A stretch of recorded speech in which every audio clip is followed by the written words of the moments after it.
Okay, this lecture is the first one in our series on rotational motion. And the first thing we're going to talk about is the axis of rotation and angular properties. So up until now, we have treated everything as if it were either a point or a shape, but we would like to find its center of mass, and then pretend it acted like a point at its center of mass location. Continuing with our thread of starting simple and then layering on more and more difficult levels of problem solving, it is now time to address the fact that things also rotate, and many interesting applications arise from this rotation. What are some types of rotating objects, and how are they important to society? Well, the list is actually endless. There's quite a few. So here are some major examples. Turbine generators that transfer mechanical energy into electrical energy and supply electricity to businesses and homes. Helicopter blades that lift the helicopter into the air. Electric motors that power cars, circular saws, vacuums, and other things. Swivel chairs. Curveballs thrown by baseball pitchers. Automobile and truck tires that propel them down the road. So what is a common feature of these examples? They are all rotating about a line somewhere within the object.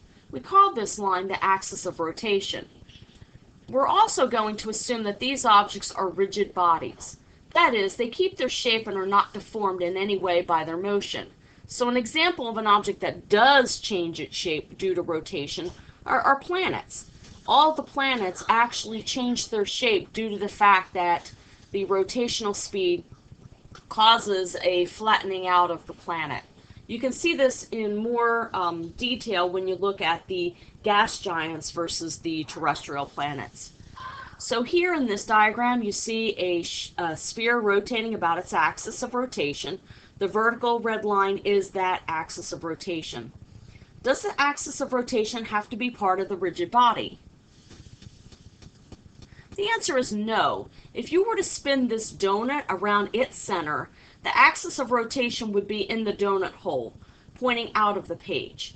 However, if you could also rotate this in its orientation, and in that sense the rotational axis would be down this point right here, from here to here. Okay, so if you put the rotation axis right here, it's not touching anything. If you put it here or here, you would definitely have it in the object. There are several theories why a circle has 360 degrees. Here's a few if you're interested. There's a lot more information that can be found also on the internet. Some people believe it stems from the ancient Babylonians, who had a number system based on 60 instead of a base 10 system. Others track it back to the Persian or biblical Hebrew calendars of 12 months of 30 days each. But it has nothing to do with the actual geometry of the circle. There is more natural unit that we're going to look at, and that's called a radian. And we've already talked about this before in our unit on waves and sound waves. So let's look at this circle and assume it's rotating about the middle, so the axis of rotation is pointing out of the board. Starting with a piece of the circle at point A, right here, as the circle rotates counterclockwise this way, the piece of the circle reaches point B. So we're going to be moving from point A to point B in a counterclockwise direction. The point traveled a distance of S, that's this piece right here, and it swept out an angle theta, which is right here. Okay? This is called an arc length. Note that points A and B are always at the same distance, r, from the center. That's what it means to be a circle. We will now define the angle of rotation theta as the ratio of the arc length, s, here, to the radius of the circle r, which is here. Okay. So theta is defined as the arc length divided by the radius. Can you see how this is much more natural definition of the angle of rotation when we base it on an old calendar or arbitrary number system? So we will call this angle here of the angle of rotation. We'll call this the angular displacement. And again, we've also seen this in the unit on sound waves. Rotational angles are now defined in geometric terms as the ratio of an arc length and the radius of the circle. Angular displacement is unitless. There we go, unitless, since it is the ratio of two distances. But we will say that angular displacement is measured in radians. Let's relate this to concepts that we are pretty familiar with. We know degrees, and we know that when a point on a circle rotates and comes back to the same point, it has performed one revolution. We start out at point A, and we rotate until we come back to point A. What distance S was covered? How many degrees were swept by this total rotation? Okay. The point moved around the entire circumference of the circle, so it traveled 2 pi r, and it traveled that angular distance of 360 degrees. Using the angular displacement definition, theta is equal to the arc length divided by the radius, we end up with 2 pi r, the circumference, divided by r, and that gives us 2 pi radians. 360 degrees is equal to theta. So that means that 2 pi radians must equal 360 degrees. That means that 1 radian, by definition, is equal to 57.3 degrees. When an object makes one complete revolution, it sweeps out an angle of 360 degrees, or 2 pi radians.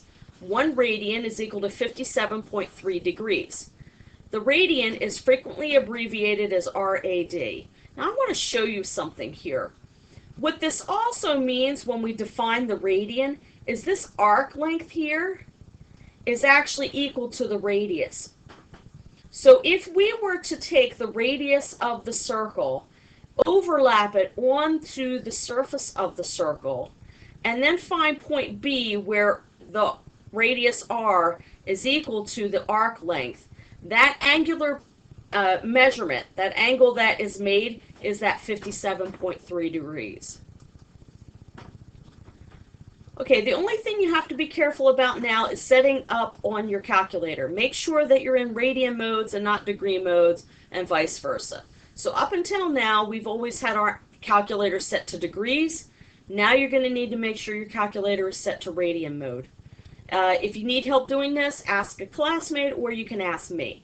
But I'm pretty sure all of you have already done this in your other classes, your math classes. Okay, so let's go ahead and answer some questions here. What is the angle inside a circle in radians that subtends an arc length of 0.25 meters? The radius of the circle is 5.0 meters. Okay, go ahead and pause and use your calculator to solve for the answer. Okay, so let's see if you chose the correct answer. You should have chosen A. We take the arc length divided by the radius, and that gives us the angle in radians. What is the value of pi over 2 radians in degrees? Okay, let's see if you selected the right answer. The answer is 90 degrees, C. What is the angular displacement for an arc length that is equal to the radius of a circular rigid body? Okay, hopefully you circled B. Remember, I told you that 1 radian is defined as the angle in which the arc length is equal to the radius. A record spins 4 times around its center. It makes 4 revolutions. How many radians did it pass? Go ahead and pause if you need more time on this one. Okay, so let's see if you had the right answer. You should have picked D, 8 pi. Remember, we're taking 4 times 2 pi, and that gives us 8 pi radians. A circular hoop of radius 0.86 meters rotates pi over 3 radians about its center. A small bug is on the hoop. What distance does it travel during this rotation? Go ahead and pause the video and see if you can get the right answer. Okay, so let's go ahead and take a look. You should have chosen B, 0.90 meters. So let's talk about what angular displacement is. Something interesting happens when we talk about angular displacement. Okay, look at these three concentric circles. We have B1, B2, B3. Okay, they're each drawn on a rigid disk. The radius is given, R1, R2, R3. We also have arc lengths, SR. In this case, it's going to be S1, S2, S3. And we have points A and B, A1, A2, A3, and B1, B2, B3. As the disk rotates, each point A moves to point B, covering the same angle, theta. But look at the arc lengths. They're actually different, aren't they? But that's also because the radius is different. Remember, the ratio of the arc length over the radius has to be the same for all three concentric circles. Thus, all points on a rotating rigid disk move through the same angle, theta, but they have different arc lengths, and that means they have different radii.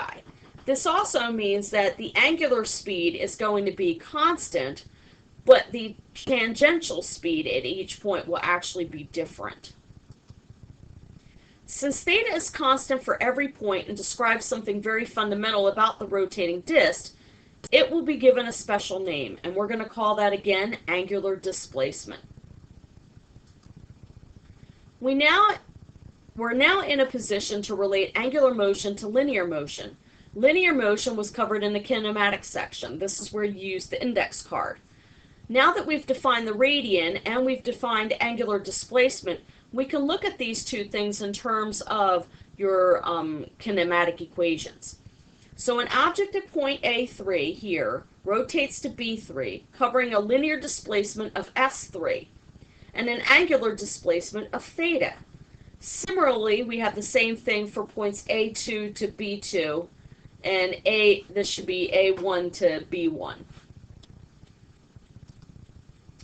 Using the definition of a radian for these 3 points, we can show how the linear displacement of any point on the disk increases directly with the distance of the point from the axis of rotation.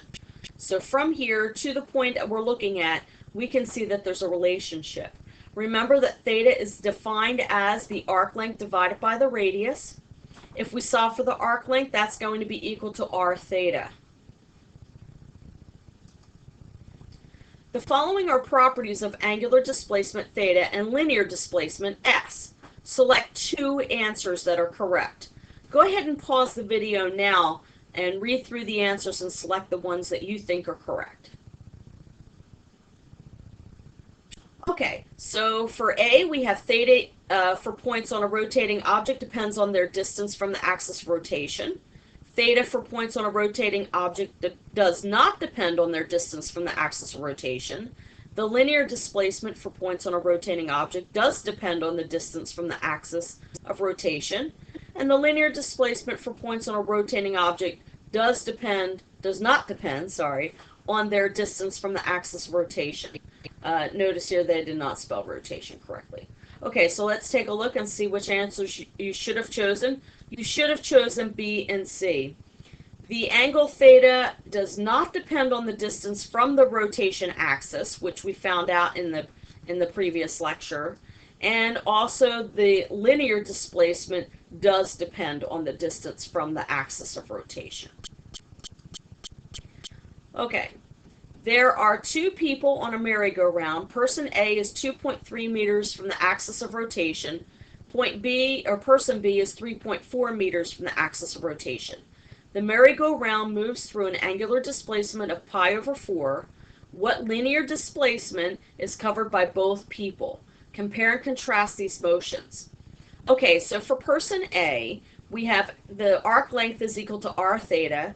The radius is 2.3. The rotational displacement is pi over 4 radians, and we end up with 1.8 meters.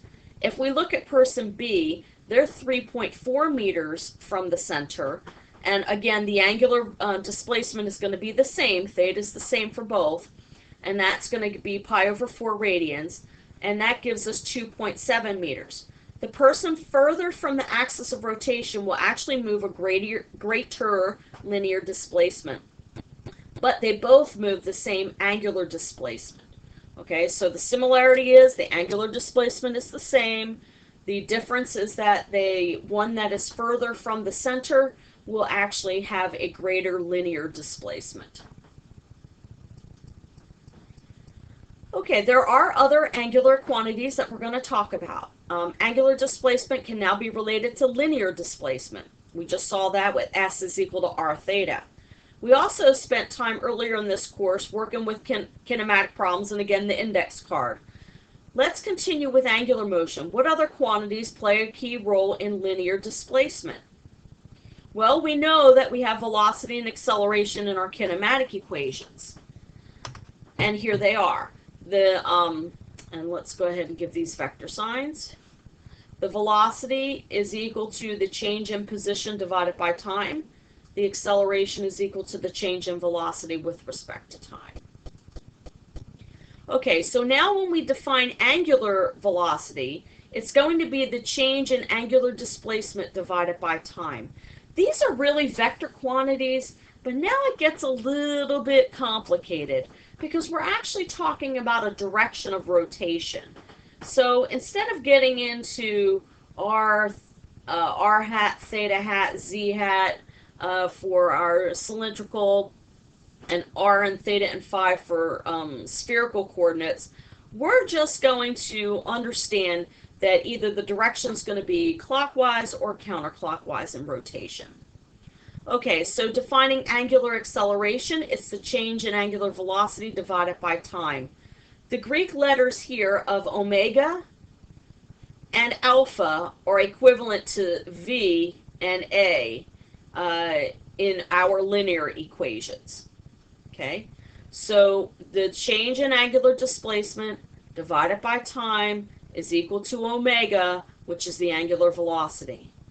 The change in angular velocity, which is delta omega, divided by the change in time, gives us alpha, which is the angular acceleration. Make sure that you understand the definitions of these two quantities. How you define angular velocity, how you define angular acceleration. Since omega and alpha are both related to theta, and theta is the same for all points on a rotating rigid body, that means that omega and alpha are also the same for all points on a rotating rigid body. But the same's not true for the linear velocity and the linear acceleration. And we already saw that the linear displacement wasn't the same. So that means the velocity can't be the same. So now what we're going to do is we're going to relate the linear and angular velocity and acceleration to their angular equivalents. So here, omega is equal to delta theta over delta t. Alpha is equal to delta omega over delta t. And again, we've already defined these before. Okay, so let's start with angular velocity and substitute in the linear displacement. We know that theta here is equal to s divided by r. Okay. If we go ahead and plug that in, we end up with delta s over delta t and 1 over r. R, the radius, isn't going to change. Do you see that here? The 1 over r. Okay. We end up with delta s over delta t times 1 over r. Right here. 1 divided by r. Okay. This ends up giving us delta s over delta t, or delta x over delta t, or delta y over delta t, and that's going to give us the magnitude of the velocity, or in this case, the speed. So you can see that omega is equal to v over r. So omega is defined as v over r, or v is equal to r omega. And I believe I already had to define this for you in a previous unit.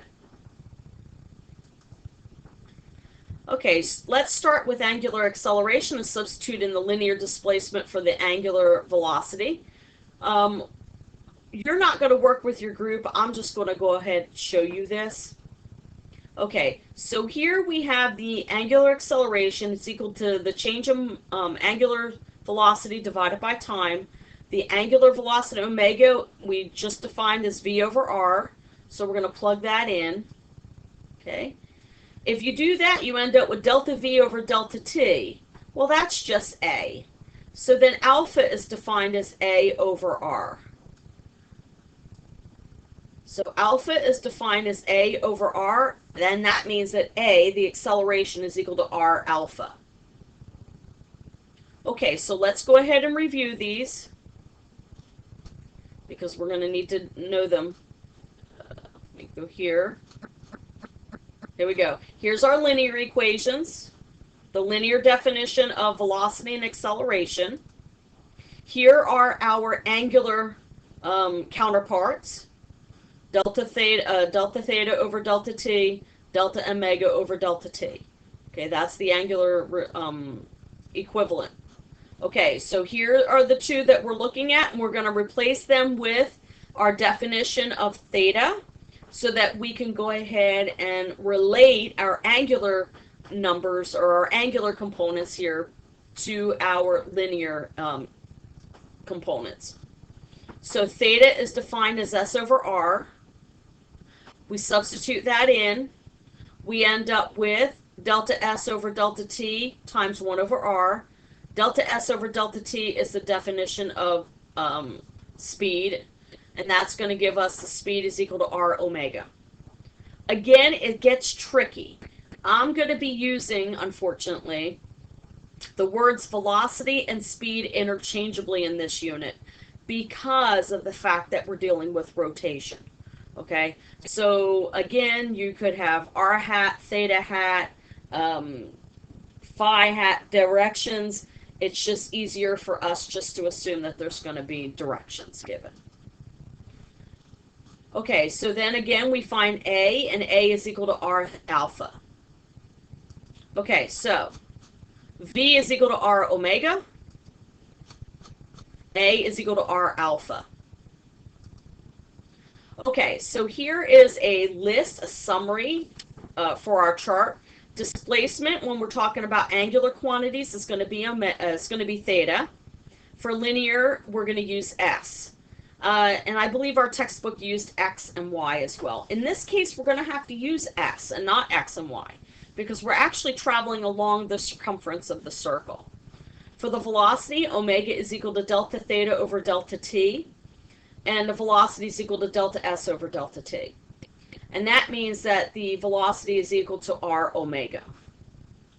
Acceleration is equal to alpha, which is equal to delta omega over delta t. That's for your angular. For linear, a is equal to delta v over delta t. And the relationship between the angular and the linear is that a is equal to r alpha. We're familiar with how to assign positive and negative values to displacement, or I hat and j hat. Typically, if you move to the right or up, we give that a positive displacement, or I hat and j hat. How do we assign a sign for angular displacement and make it easier? Again, you could use theta hat, but what we're going to use is something else. Okay, so does up and right work when we're rotating? Does it work with a circle? And the answer is no, it doesn't. From your math classes, you know that the horizontal axis through the circle is 0, and that angles are measured in a counterclockwise direction. Once we agree on that, let's look at a definition for angular velocity. It's delta theta over delta t. Notice that our angles are measured in a counterclockwise direction from 0 to 360 degrees. As the disk rotates in a counterclockwise fashion, theta increases, so delta theta is positive. Since delta t is always positive, then delta theta over delta t must also be positive. So if you're rotating in a counterclockwise direction, we consider that a positive direction. Okay, so counterclockwise, we're going to say that's positive.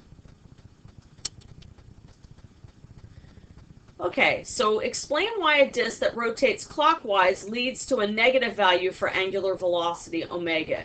You may use an example to show your point.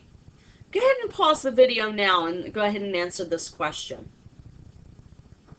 Okay, so let's go ahead and take a look at the answer.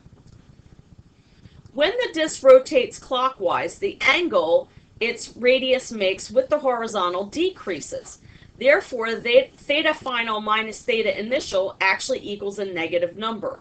Since omega is equal to delta theta over delta t, and delta t is positive, that means that omega must be negative. An object moves pi over 2 radians in 8 seconds. What is its angular velocity? Okay, let's see if you chose the right answer. If you chose A, that is the correct answer. We're going to take pi over 2 and divide it by 8. That gives us pi over 16. What is the linear speed of a child on a merry-go-round of radius 3.0 meters that has an angular velocity of 4.0 radians per second? You might want to go ahead and pause the video right now and see if you can solve this. Do me a favor, when you're solving these problems, make sure you're writing the equation first, then plug in the numbers, and then circle the answer. Okay, let's see if you chose the correct answer. You should have chosen 12 meters per second. If you take 3 times the 4 radians per second, that gives you 12 meters per second. What is the angular velocity of an object traveling in a circle of radius 0.75 meters with a linear speed of 3.5 meters per second? Go ahead and pause now and solve the problem. Okay, let's see if you chose the correct answer. You should have gotten 4.7 radians per second as your answer.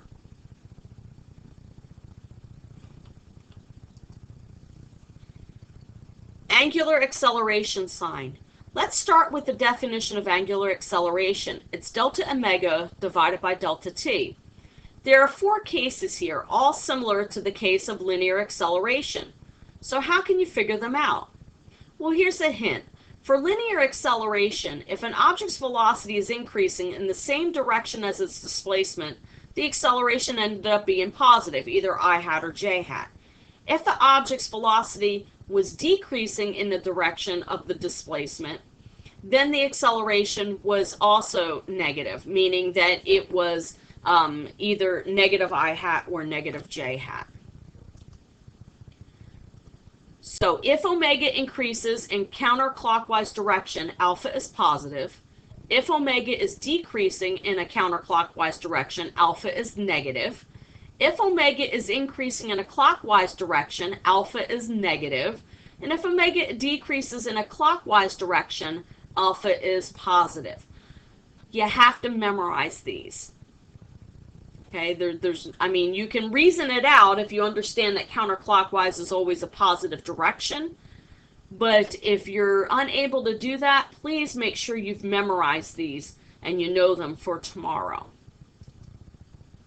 What is the angular acceleration of a ball that starts at rest and increases its angular velocity uniformly to 5 radians per second in 10 seconds?